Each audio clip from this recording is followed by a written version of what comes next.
Alright, what's going on, y'all? Super quick intro today. Don't want to take up too much of your time, but today we are going to be breaking down my track with Dalic called Dream.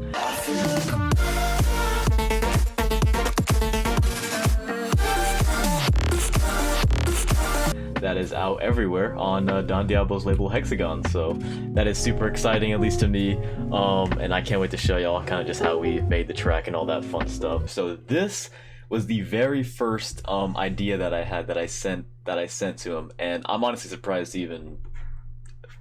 I'm just gonna play it.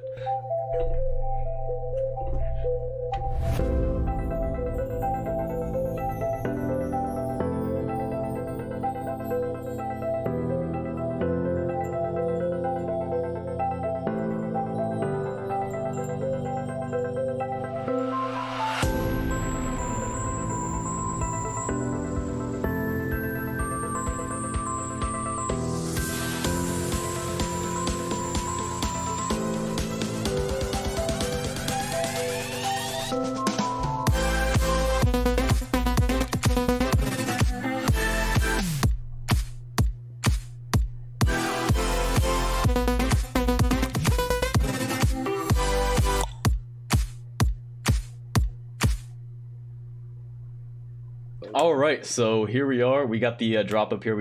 This is actually the first project. This is, as you can see, this is probably gonna be one of the most unorganized projects you've ever seen. I hope there's still a way for you to learn something from this, and it's also going to sound a little underwhelming because we mix it in a completely different project. So this is how it's sounding right now with all this stuff going on.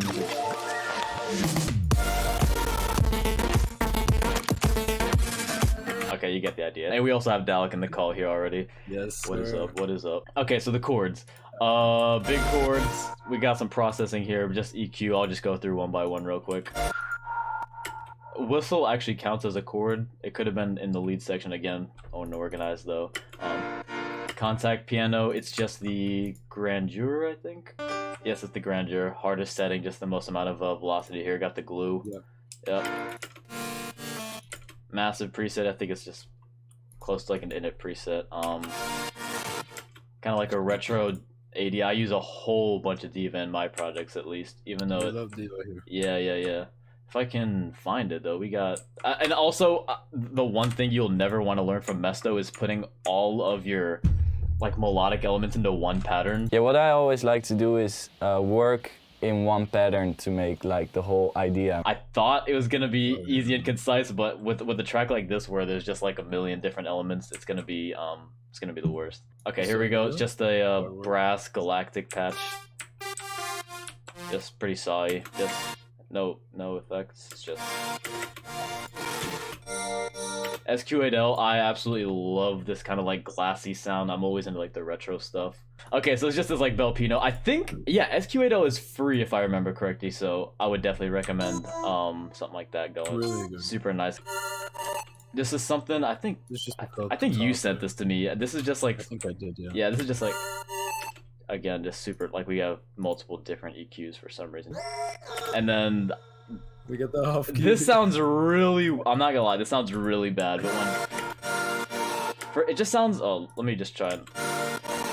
It sounds a lot emptier without it. It just has this weird kind of off tone sort of thing to it. So those are the chords, just sub. Great. The best subs in the game. The best sub in the game. I think it's just a silent patch, if we could again ever find it. There we go. So just silent, just it's a sticks patch. Just is the sticks bass? It's the sticks bass, just pretty straightforward. And it also is getting automated here. It just gets gross beated when it plays with all the other little leads here. Mid bass. Just some absolutely disgusting bass sounds. Again, just taking the lows out, do it with everything. Leads, just this kind of weird, like without effects, it's very inity. That's kind of like my thing, at least. I will always try to transform sounds with effects rather than be super sound designy, just because I really don't know what I'm doing when it comes to that. So again, just like EQ, OTT, retro color, phase mid, I always like phasing things. Then through it wide. And then this is just like a dirty, kind of screechy, kind Here's of. a crunch screech thing. Yeah, there it is. Oh wow, he actually. Noisy square. There we go. So that's that. And then with those chords, it's just getting layered with some cashmere white noise and a really disgusting crash. Just literally just some no-name samples. We have the main kick was just. It's more for button. Yeah. So this one was just like a kick of mine that I think I use in forever, and then we layered it with. What is it? We gotta use the flowers top. We have the flowers top kick, of course, and then we just added just a little more body. Like you could really I could play the whole track with that, with and without that.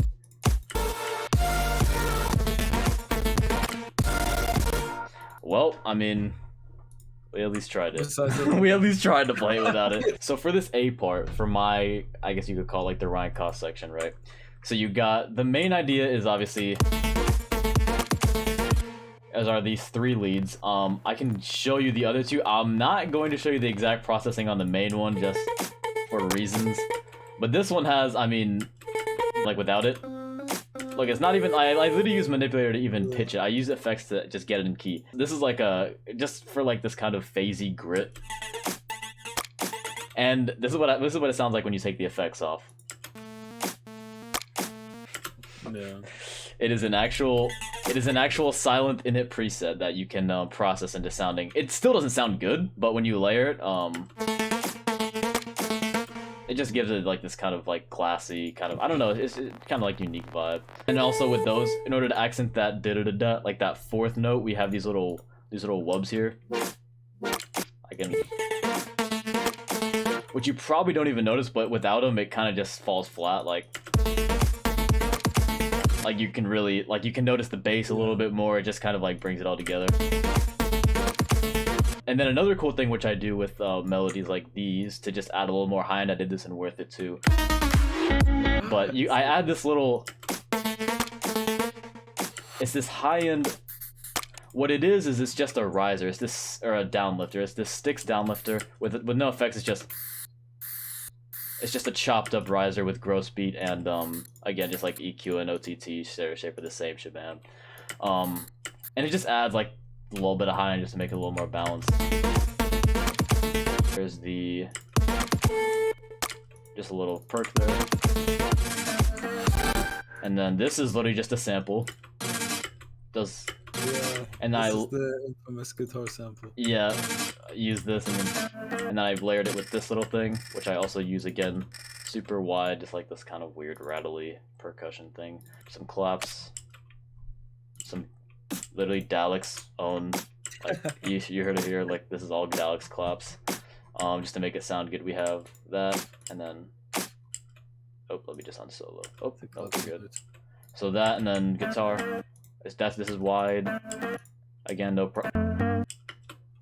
So just mainly clean it up and make it fit with the track for what it's needed for, which is just another repetition. That's pretty much it for my A part. So now we can dive into Dalic's little B part. All right, so I'm pretty sure I started off. Ryan sent me the project, like a very, very minimalistic version of the project. It wasn't anything too big.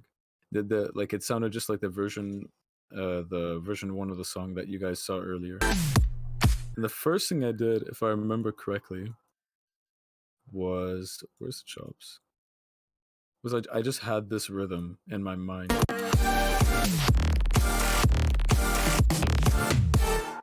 So I had that in my mind, and I'm like, I really liked the groove because, first of all, I'll explain in further detail now. When Ryan first sent me the thing, to be honest, I was very confused because when I usually make a melody, I like to make the entire thing. I don't like being forced into just a B spot, you know. But honestly, it was probably the best thing he could have done because it just made me go out of my comfort box. It made me be way more creative than usual. And so I had this little grimy, gritty type of bass. And then I just started, usually I would, open a lead or make some sort of lead and start messing with melodies. But this time I just went, knowing that half of this track was already using Cashmere sounds, I just went into the same Cashmere pack that Ryan was using, and I just started fumbling around. And eventually, this is the edited version, but eventually we found these chops. So let's hear these chops on their own, real quick. So we just cut off the lows, we saturated the high end here, like 4 dB. This is what really gave it the crunch, I guess. It's not even the saturation, it's just mainly this. And I would recommend using the Decapitator over like Fruity Distorter or what, I don't even know what it's called. And then we just have some EQing to the high frequencies. We have, or no, we don't have a stereo shaper. And yeah, that was pretty much it. I thought the sample was too wide, so we just made it mono a little bit. But then Ryan added something magical, which really just filled up everything. It was these right. Just gluing it together, Ryan doing his thing with percussions as he always does. So these drums that we just added here real quick are actually, it's just this fill, which is actually the same fill that is used in the pre-drop. It's just, we just chopped it up to a little more interesting pattern, but yeah, it is those exact same drums, yep. That was actually something I forgot to say. I think the reason my mind, I didn't intentionally think of this, but it worked out anyways, because if you take a listen with Ryan's first part with the A lead, is so it's da-na-na-na, da-na-na-na. It's just the same melody again, and then mine's also the exact same 3 like repetitions. So I feel like that's why it really fit. That's some of the first feedback we got, not only from Mofog. Man, your repetitions are so good! But from some other people when we were showing this like months and months back, was that people were saying, how does it fit so well together? And honestly, I think it's just that repetition. Yeah, it's just that repetition, man. If your structure is really good from the beginning, like this was a sample, but if you made a melody in the piano roll and the structure is already like amazing, for like future bounce or future house especially, like you got the bass line, you got the rhythm of the chords, the rhythm of the bass line, and the lead's just working really well, you already know it's going to be good. Because if the structure is good from the beginning, the end result will always be good. All right. I'm just gonna quickly go through a whole bunch of the small little effects in here that we got. We got like rides. I always like sidechaining the rides just to keep it out of the way. There's a little snare fill here, which is cool. Oops. I don't think there's any. Yeah, I don't even have a track for them. Like, there's. I literally. By the way, on all my products, I max out all 125 tracks. That's just me again. So we got this little fill here. We just got. Everything gets reverb. We got. That's true. I think yeah. There's literally a endless smile on the master. So just a lot of airy sort of more sweeps. Play box. And then just some chords, which does not sound that great by itself, but just to kind of transition into the next chord. A little fill here, very straightforward, just kind of low pass. I think Dalic gave this to me. Again, very straightforward. Cashmere sweeps. Cashmere glitch. Yep, and then we got, I use this perk in almost all my songs now. It's just this little, kind of like tingy perks, yeah.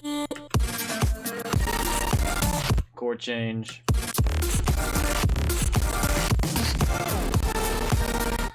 And then this chord sounds just a little bigger because we have just this little, F12 for the love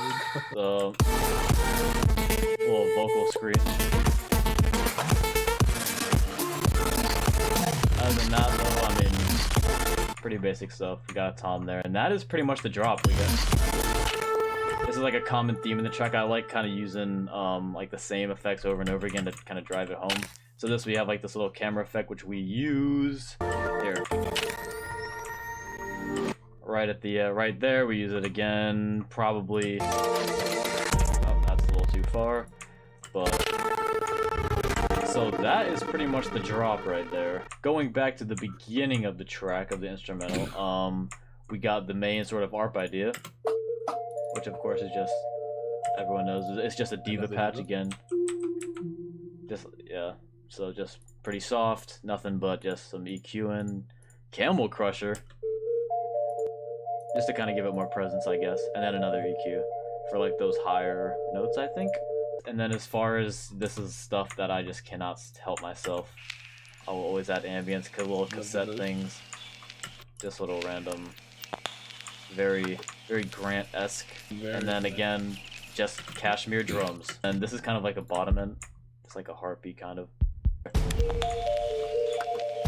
And then a lot of ambience. This was like one of the first things I added, which is literally just this, literally from Jonas Satan. Oh, that was without the effects. I think I was messing around earlier. That's what it's supposed to sound like. There we go.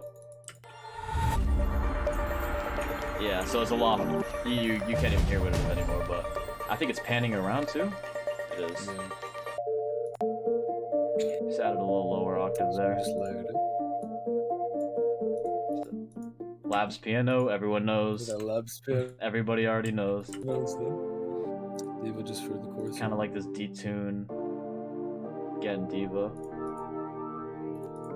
Super phasey. This is like an organ sound, I think, yeah. Oh, this is just the, this thing. Oh.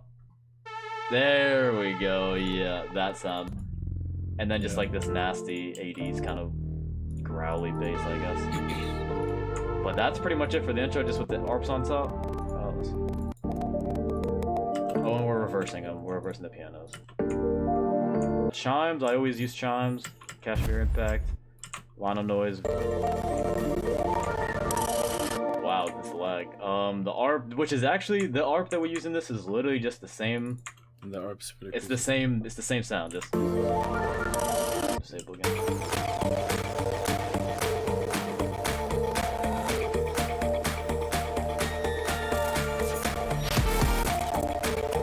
So we had this for this part right here. It's something I'm really happy about in this track because I don't hear this at all in many future, like Air House or Future Bounce tracks. So as you can see, it's literally the exact same, like all the sounds from the drop, just a Almost little all of them, yeah. again, like Ryan was saying. Again, like he was saying, it's just a little teaser again, and I'm really happy about this because it catches you off guard in a good way, we think. So we just had 2 kicks, And again, the mix is absolutely messed up. Do but not worry about the mix. And then white. Well, I know the same from the drop. This, Oh, we have this thing actually. This one. yeah, very weird. So we just chopped it up, just add a little more tonality and weirdness to it, and gross beat. A lot of the things are gross beated in this, just to kind of match the choppiness in general. The clouds. We also have a wind going through the whole thing, which kind of just adds a little bit of space. It's like an ambient thing. It does. We can play with it.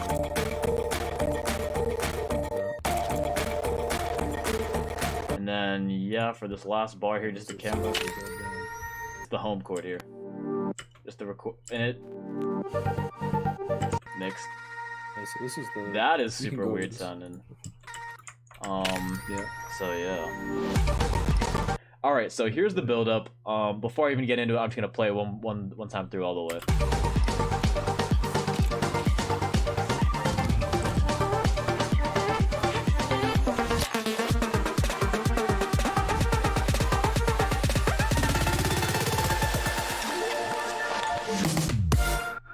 Right in the beginning here, we got almost everything is getting gross beated. Everything's got the choppy kind of like Ron Koss thing going on. It's going from 8th notes to 16th notes. So instead of everything going da da da da, now it's digga digga digga digga. So let's see what the layers we got going on here is. So I'll just go.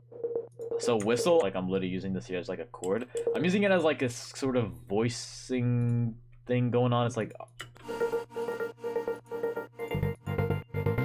So whistle just gross beated, and I'm not busting these for some reason. Sort of like an organ thing. So we also got, it's mainly just this bass whistle, and then we got these weird kind of screechy. I think this is actually the same. This is the same patch as the screechy lead in the drop.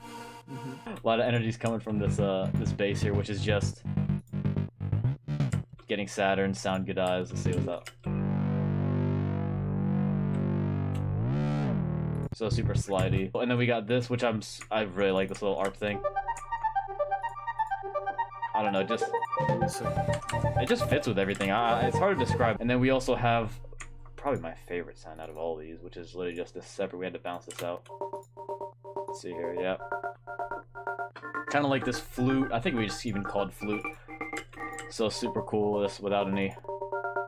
Yeah. So we just got it wide there. So we got those. Those are the layers. Kick, which is literally just a drop kick, I think. And then we also, for support, again, we got the little white noise. Again, with no little action loop. Everything's getting gross beat. Everything has that sort of 16th note feel to it. That's kind of the idea. This is the only one that's not getting gross beat, just so you can, again, more ambience.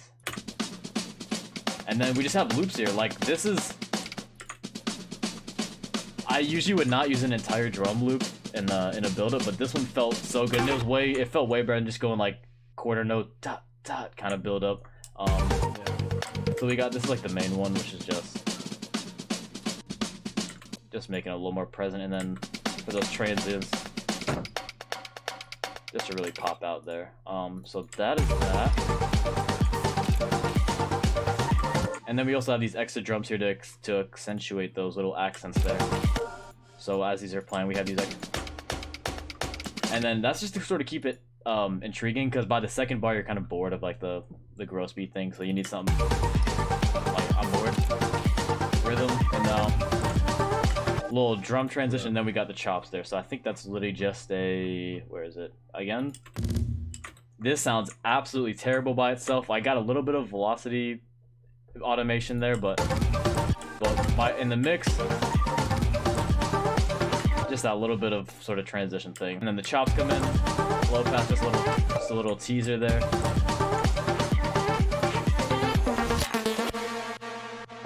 We got that. What else we got? Yeah, the lead comes in eventually. What is this? Oh, and the small. Kind of makes it a little more airy. We got, I think it's the, yeah, some of the same samples. Yeah, the camera thing again. A lot of the sweeps we use are just getting repeated in different sort of spots for different purposes. So again, you would never notice these small things, but it all just kind of comes together to make it sound more cohesive. It adds up in the end. Yeah, yeah.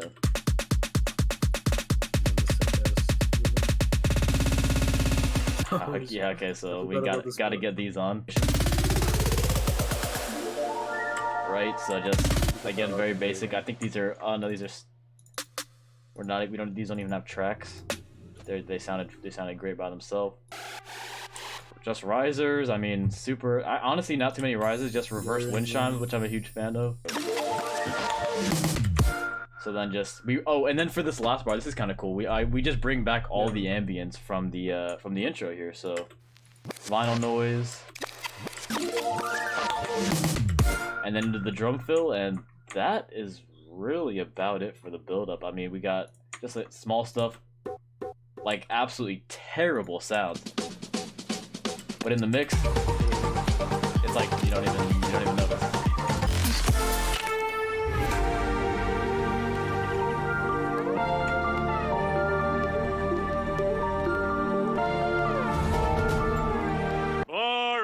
Just like some chords here, a lot of diva.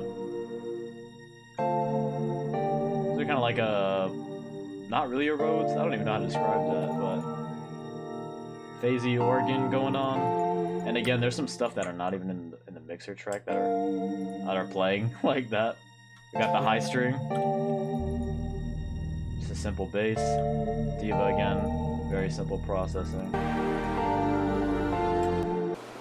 I had a little tidal wave, a little something, some impact of mine. Not too bad. And then this is kind of cool. We had this little piano thing here, which is literally just the ARP, just put on an offbeat. Oh, right. So that's kind of a cool idea. Drums.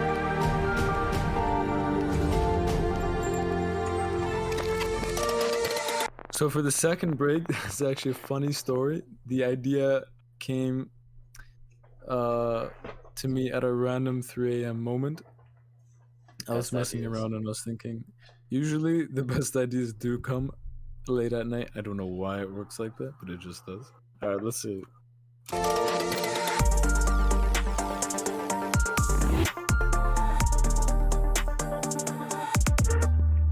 So There's we water, did by the way. incorporate some elements from the beginning, just like where are the chords at?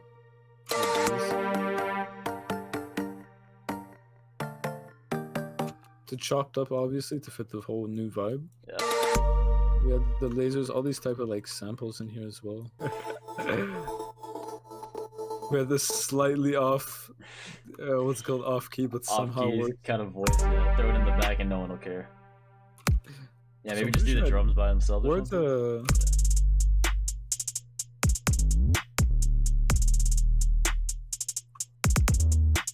This is what I first came up with, I think. And then you add the one missing patch is still here. Yeah, we got some sizzles Yeah, there, like, which I think. some, like shaker type of things. And what's this? We're introducing those action loops again. Yep. The same thing from the build-up. Yep.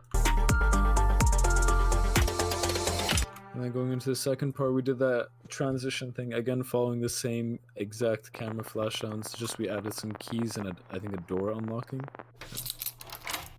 Without it, we could just take a look.